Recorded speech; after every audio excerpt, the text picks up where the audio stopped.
아침 묵상에 오신 여러분들을 환영하고 축복합니다. 오늘은 광인에서 증인으로 라는 제목을 가지고 누가복음 8장 26절부터 39절까지 말씀을 함께 살펴보았으면 좋겠습니다. 우리 26절부터 28절까지 말씀 같이 한번 읽어볼까요? 그들이 갈릴리 맞은편 거라사인의 땅에 이르러 예수께서 육지에 내리심에 그 도시 사람으로서 귀신 들린 자 하나가 예수를 만나니 그 사람은 오래 옷을 입지 아니하며 집에 거하지도 아니하고 무덤 사이에 거하는 자라. 예수를 보고 부르짖으며 그 앞에 엎드려 큰 소리로 불러 이르되 지극히 높으신 하나님의 아들 예수여, 당신이 나와 무슨 상관이 있나이까? 당신께 구하노니 나를 괴롭게 하지 마옵소서 하니. 예수님 일행이 갈릴리 바다를 건너갑니다. 건너서 고라사인 지방에 갔는데 이 고라사인 지방은 주로 이방인들이 거주하는 지역이었어요.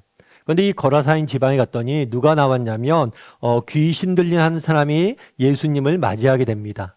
그런데 이 사람의 상태에 대해서 뭐라고 이야기하냐면 오랫동안 옷을 입지 않았다라고 이야기를 합니다. 그 당시 옷은 한 사람의 신분과 한 사람의 지위를 나타내요. 따라서 옷을 입지 않았다는 것은 가장 낮은 지위에 있는 사람임을 알 수가 있습니다. 뿐만 아니라 옷도 입지 않았을 뿐만 아니라 집에 거주하지 아니하고 어디 사이에 거주했다고요? 무덤 사이에 거주했다라고 표현하고 있습니다. 이 무덤 사이에 거주했다는 표현은 사회적으로 또 종교적으로 완전히 고립되어 있다는 사실을 증명합니다. 그러니까 사람들과 어울려 살지도 못하고 집에 마을에 거주하지도 못하고 무덤에서 죽은 자들 사이에서 외톨이와 같이 존재했다는 걸 알 수가 있죠. 특별히 성경에서 율법에서 시체는 또 무덤은 굉장히 부정한 곳이에요. 이렇게 부정한 곳에서 거주한다는 것은 그만큼 종교적으로도 소외됐다는 것을, 그래서 사회적으로 종교적으로 완전히 소외된 사람임을 우리가 알 수 있습니다. 그런데 이 사람이 예수님에게 나와서 뭐라고 했냐면 보고 소리 질렀다라고 이야기를 합니다. 그러면 뭐라고 소리 질렀을까요? 지극히 높으신 하나님의 아들 예수여, 당신이 나와 무슨 상관이 있나이까? 라고 이야기를 합니다. 아마 이 말을 한 것은 사람이 아니라 귀신이 이야기했을 거예요. 귀신이 뭐라고 이야기하냐면 지극히 높으신 하나님의 아들 예수여 라고 이야기합니다. 다르게 말하면 이 귀신은 예수님에 대한 지식이 있었어요. 어떤 지식이 있었어요? 예수님이 누구신지, 하나님의 아들이라는 분명한 지식이 있었습니다. 그런데 여기서 우리가 한 가지 알 수 있는 게 있어요. 여러분, 믿음이란 게 단순히 지식만으로 생기지 않습니다. 예수님이 누구신지 안다라고 해서 믿음이 생기는 게 아니에요. 오히려 이 귀신은 예수님이 누구신지 정확히 알았어요. 그런데 뭘 이야기합니까? 끝까지 예수님을 거부하고 예수님에게 순종하지 않고 거부하고 저항하는 모습들을 우리는 보게 돼요. 진짜 예수님이 하나님의 아들이심을 믿는다면 회개하고 하나님 앞에 받아들이고 순종해야죠. 그런데 그러지 않잖아요. 뭐라고 이야기해요? 당신이 나와 무슨 상관이 있나이까? 당신은 나와 아무런 상관이 없는 사람이다. 왜 나를 괴롭게 하냐? 오히려 하나님의 아들임을 알았음에도 불구하고 회개하지 않고 하나님을 받아들이지 않는 것을 볼 수가 있습니다. 그래서 믿음이란 건 단순한 지식으로 생기는 게 아니에요. 지식이 부족하다 할지라도 정말 우리가 의지적으로 하나님을 받아들이려고 한다면 우리는 믿음을 가질 수 있는 거겠죠. 그럼 그 다음에 어떤 일이 있었을까요? 우리 30절부터 33절까지 말씀을 같이 한번 읽어볼까요? 예수께서 내 이름이 무엇이냐 물으신즉 이르되 군대라 하니 이는 많은 귀신이 들렸음이라. 무저갱으로 들어가라 하지 마시기를 간구하더니 마침 그곳에 많은 돼지떼가 산에서 먹고 있는지라. 귀신들이 그 돼지에게로 들어가게 허락하심을 간구하니 이에 허락하시니 귀신들이 그 사람에게서 나와 돼지에게로 들어가니 그때가 비탈로 내리달아 호수에 들어가 몰사하거늘. 예. 오늘 본문에 보면 예수님께서 그 귀신에게 이름을 물어요. 너 이름 뭐냐? 라고 물었더니만 군대라고 대답합니다. 이 군대라는 단어는 레기온이라는 헬라어인데 로마에서 군대는 보통 보병이 6,000명 그리고 기병이 200명 정도로 구성된 대단히 큰 부대를 의미해요. 그만큼 수가 많다는 거예요. 그만큼 수가 많은 귀신이 그 안에 들어가 있었어요. 그러니까 사실은 이 사람이 얼마나 힘들겠어요. 귀신 한 명이 들어도 힘든데 수백 명, 수백 마리들의 귀신들이 들어가 있으니까 얼마나 힘들겠어요. 그렇게 고통을 당하고 있었던 거죠. 그런데 이 귀신들이 뭘 요구하냐면 자기들을 무저갱은 가장 낮은 곳이라는 의미예요. 동시에 이 무저갱은 사람이 죽은 다음에 가는 곳이라고 알려져 있습니다. 자기들을 무적에게 보내지 말고 돼지떼에 들어가도록 요구를 합니다. 그래서 예수님께서 그 요구를 허락하세요. 하자 이 귀신들이 사람에게 나와서 어디에 들어갔어요? 돼지떼에 들어갔어요. 거기까지는 좋아요. 그런데 그 다음에 뭘 했냐면 그 돼지떼를 이끌고 내달려서 호수에 들어가 다 돼지떼를 몰살시켰어요. 그럼 여기서 알 수 있는 건 무엇일까요? 여기서 알 수 있는 건 무엇이냐면 귀신의 파괴적 속성이에요.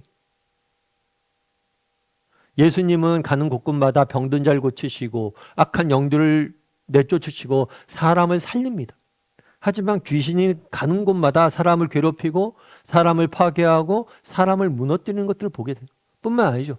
그날도 귀신은 돼지떼마저도 뭐 하는 거예요? 파괴하는 귀신의 속성, 본질적인 속성을 보여주는 거예요. 그래서 예수님께서 허락하신 거예요. 그들의 파괴적인 속성을 보여주기 위해서. 또 한 가지 여기서 알 수 있는 게 있어요. 그건 뭐냐면 끝까지 예수님에게 저항하는 거예요. 마치 그들은 예수님에게 순종하는 것 같습니다. 하지만 그렇지 않아요. 그들은 끝까지 예수님에게 저항하고 이 사건을 통해서 예수님이 이곳에서 더 이상 활동하지 못하게 하기 위해서 저항하는 모습들을 보게 되는 거예요. 그럼 그 다음에 어떤 일이 있었을까요? 36절에 37절까지 말씀을 같이 한번 읽어볼까요? 귀신 들렸던 자가 어떻게 구원받았는지를 본 자들이 그들에게 이르매 거라사인의 땅 근방 모든 백성이 크게 두려워하여 예수께 떠나가시기를 구하더라. 예, 귀신 들린 자가 귀신으로부터 해방이 됐습니다.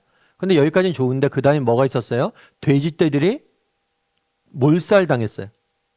이 모든 것을 지켜본 사람들이 어떤 반응을 보였을까요? 예수님에게 떠나기를 구했다라고 성경은 이야기합니다. 그럼 왜 이 사람들은 떠나라고 했을까요? 또다시 경제적인 손실을 입기 싫은 거죠. 지금 돼지떼가 수천 마리가 죽었잖아요. 그럼 또 다른 어떤 일이 있어서 귀신들 내쫓음으로 어떤 일이 있어서 자기들이 경제적 손실을 입을까? 그런 것들에 대해서 걱정이 됐던 거죠. 그런데 여기서 문제가 있어요. 이들이 경제적 손실을 걱정하는 거 한편으로 이해가 됩니다. 그런데 정말 이들이 보지 못한 게 있죠. 그건 뭘 못 봤어요? 한 영혼의 구원이. 여러분, 그날의 한 영혼이 귀신으로부터 구원됐습니다. 얼마나 놀라운 일이에요. 앞서 얘기했던 것처럼 수백 마리의 귀신들이 그 안에, 수천 마리의 귀신들이 그 안에 있었는데 그 귀신들을 괴롭힘으로부터 자유롭게 된 거잖아요. 이게 얼마나 놀라운 일이고 은혜로운 일이에요. 그런데 구원받은 한 영혼은 보지 못하고 자기에게 있는 경제적 손실만을 걱정한 거죠. 우리도 마찬가지란 거예요. 여러분, 우리도 한번 점검해 봐야죠. 이 땅을 살다 보면 우리에게 꼭 필요한 것들이 있습니다. 정말 이 땅을 살면서 우리에게 정말 중요한 것들이 있겠죠. 그런데 정말 우리의 시선이 이 땅의 것들에만 맞춰져 있지 않은지, 우리의 시선이 한 영혼, 그 다음에 영혼의 생명, 여기에 맞춰져 있지 않은지 한번 돌아볼 필요가 있죠. 그날 사람들은, 마을 사람들 어떻게 했어요? 예수님에게 떠나달라고 이야기해서 경제적 손실은 덜 봤을지 모르죠. 그런데 그들이 무엇을 이뤘습니까? 이곳에서 더 이상 예수님이 역사를 행하지 못했어요. 그러다 보니까 이곳에 구원받을 정말 귀신 들린 자들, 병든 자들이 얼마나 많아요. 그런데 그 병든 자들, 귀신 들린 자들이 다 뭐예요? 귀신으로부터 해방도 되지 못했고 병으로부터 낫지도 못했어요. 뿐만 아니라 더 나아가서 정말 예수님을 알고 구원받을 수 있는 기회를 놓친 거예요. 그들이 얻은 걸 생각해 보세요. 하지만 그들이 정말로 잃은 것이 무엇인지를 우리가 돌아봐야 돼요. 그들의 시선이 이 땅의 것들을 맞춰져 있음으로 인해서 정말 소중한 것들을 그들은 잃어버리고 말았던 거예요. 여러분, 짐 엘리엇이라는 분이 계십니다. 이분 같은 경우에는 미국의 휘튼 대학교를 수석으로 졸업하신 분이에요. 그런데 대학교를 졸업한 다음에 이분이 친구들과 함께 에콰도르에 선교사로 갔습니다. 선교사로 와서 선교하기 위해서 아우카 부족을 선교하기 위해서 떠났어요. 그런데 안타깝게도 이곳에 도착하자마자 그날 밤에 죽음을 당합니다. 이 원주민들에게. 심지어 그 당시에 이들은 총이 있었어요. 그런데 총을 사용하지 않고 이 원주민들에게 죽음을 당했어요. 그런데 미국 내에 많은 비판의 여론들이 일어났습니다. 이것이 무슨 낭비냐는 거예요. 왜 이 젊은이들이 정말 그런 낯선 곳에서 죽음을 당해야 되냐는 거예요. 이것이 얼마나 큰 낭비인가라는 제목으로 당시의 선교 정책에 대한 엄청난 비판이 일었습니다. 그런데 그분의 아내인 짐 엘리엇의 아내인 엘리자베스 엘리엇이 짐 엘리엇이 평소에 썼던 일기를 공개했어요. 이 일기 내용 중에 뭐가 있냐면 영원한 것을 얻기 위해 영원하지 않는 것을 버리는 것은 결코 낭비가 아니다 라는 말이 있었습니다. 영원한 것을 위해, 진짜 소중한 것들을 위해 소중하지 않은 것들을 버리는 것은 낭비가 아니라는 거예요. 여러분, 정말 뭐가 지혜로운 거예요? 정말 그날의 마을 사람들은 돼지떼, 경제적 손실 안 보길 원했어요. 물론 그런 것들이 필요하죠. 먹고 사는 게 중요하죠. 이따 그것도 중시합니다. 그런데 정말 그들은 무엇을 잃어버렸어요? 하나님이 베푸시는 은혜를 맛보지 못했죠. 병든 자들이 고침을 받지 못했고, 정말 귀신 들린 자들이 귀신으로부터 구원받지 못했어요. 아니, 보다 본질적으로는 그들은 영혼을 구원받을 기회를 잃어버리는 거예요. 이것이 얼마나 큰 낭비예요. 여러분, 우리도 마찬가지예요. 이게 가치의 문제거든요. 우리는 어떤가? 우리의 시선이 이 땅의 것들에만 맞춰져 있지 않는가? 정말 우리의 시선이 한 영혼에, 정말 영원한 생명에, 영혼의 구원에 맞춰져 있지 않는가? 여러분, 이 땅에서 우리가 정말 이루어야 될 것들이 많이 있습니다. 하지만 우리의 영혼이 구원받고 우리의 영혼이 정말 영원한 생명을 누리는 것, 그거보다 소중한 것이 없어요. 그런데 나는 나의 시선이 정말 이 땅의 것들, 육적인 것들에 맞춰져 있지 않은가? 영적인 것들을 내가 놓치고 살아가고 있지 않은가? 돌아보고 날마다 영적인 것들을 더 추구할 줄 아는 사람이 되었으면 좋겠어요. 날마다 하나님을 믿을 뿐만 아니라 하나님께 날마다 더 가까이 나가서 하나님 주신 은혜를 맛보고 하나님의 인도하심을 맛보고 하나님과 깊은 교제를 나누고 이런 영적인 것들, 물론 이 땅의 것들을 다 버리라는 게 아니, 우선순위가 어디에 있어야 되냐는 거예요. 우리가 정말 우리의 영혼을 살리고 우리의 영적인 것들을 누릴 줄 아는, 소중히 여기고 누릴 줄 아는 저나 여러분이 되기를 주님의 이름으로 소원합니다. 우리 함께 기도했으면 좋겠습니다. 기도하실 때 오늘 말씀 기억하면서 기도했으면 좋겠습니다.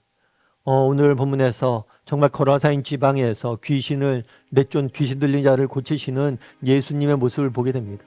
그런데 예수님께서 귀신 들린 자를 고치실 때 마을 사람들은 그것들을 보고 예수님이 떠나길 원했습니다. 그들 눈앞에 있는 경제적 손실과 정말 앞으로 우리에게 주어질 영혼의 양식 중에서 경제적 손실만을 바라봤습니다. 한 영혼이 구원을 받고 또 앞으로도 이루어질 구원의 역사를 바라보지 못하고 눈앞에 경제적 손실에만 집중했습니다. 정말 우리는 어떤지, 물론 이 땅을 살면서 우리에게 주어진 정말 소중한 것들이 있습니다. 그런데 정말 소중한 것들을 잃어버리고 살아가고 있지는 않은지, 정말 소중한 것은 무엇입니까? 우리의 영혼이 구원받는 것, 그리고 우리의 영혼이 살아나는 것, 하나님의 은혜를 받고 하나님과 날마다 동행하는 이런 영적인 문제, 이것만큼 중요한 게 없어요.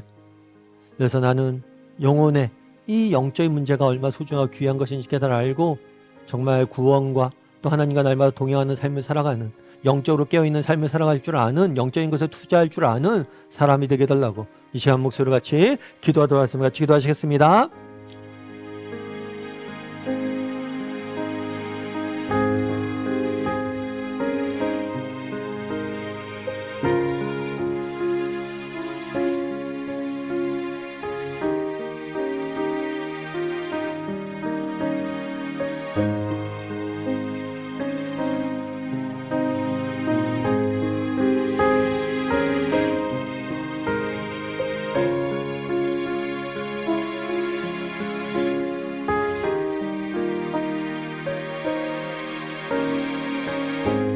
사랑의 하나님, 그날의 거라사인 지방에서 한 사람의 귀신 들린 자를 고치는 예수님의 모습을 보게 됩니다.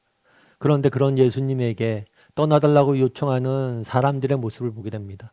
우리에게도 이런 모습은 없는지, 이 땅의 것들에 시선이 팔려서 정말 예수님을 더욱더 받아들이지 못하고 예수님과 깊이 교제 나누지 못하고 살아가고 있지는 않은지, 이 땅의 것들에만 시선이 맞춰서 하나님이 주시는 은혜를, 예수님이 주시는 축복을 누리지 못하고 살아가고 있지는 않은지 돌아보게 도와주시고 우리의 시선이 영적인 것들에, 하나님에게, 정말 하나님이 주시는 은혜에 초점이 맞춰지게 도와주시옵소서.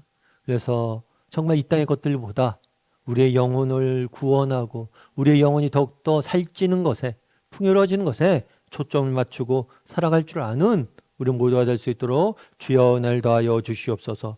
오늘 하루도 우리 함께 할 줄 믿사오며 모든 말씀 예수님의 이름으로 기도드립니다. 아멘.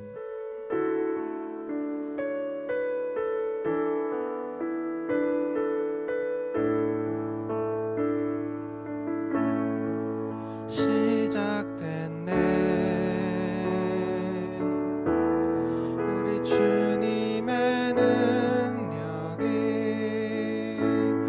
내 삶을 다스리고 새롭게 하네 자유하네 죄와 사망으로부터 나의 삶은 변하구나 충만하네 은혜로다 주의 은혜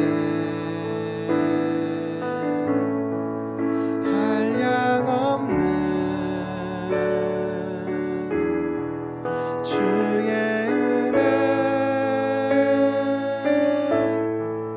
은혜로다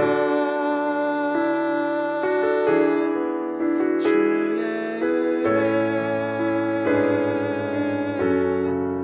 변함없는 신실하신 주의 은혜 은혜로다 주의 은혜